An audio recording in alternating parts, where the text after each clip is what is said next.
Ryan's yard onto the sidewalk.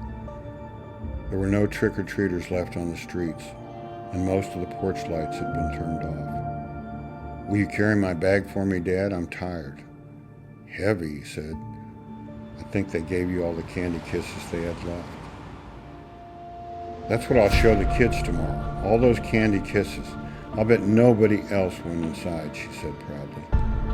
But she thought she would leave out the part about her dad coming in with her. "Look, big kids," she said, and shrank toward him. Down the block, two skeletons, both of them taller and broader than children. Taller and broader even than teenagers, walked toward them. They did not seem to have much in their bags. They were almost walking in step, not like teenagers out on a lark, more like soldiers out on a march. They said something to each other. Then, at the very same time, each of the skeletons reached into his bag. Kelly lost her grip on her own bag of treats when her dad suddenly snatched her up, hoisted her over his shoulder, and started running back toward the Ryans' place. Her candy scattered all over the sidewalk. From over her dad's shoulder, she could see that one of the skeletons had dropped to one knee and was pointing something at them. Soundless flashes of fire jumped out from the skeleton's hands, and she guessed it was bullets that were whizzing all around them and crashing into the bushes. Then her dad fell down, and she spilled hard onto the sidewalk.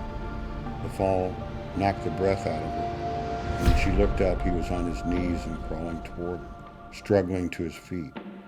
He swept her up again, and they plunged through the Ryan's front hedgerow. She cried out when the spike-like branches jabbed and scratched her face and arms and legs.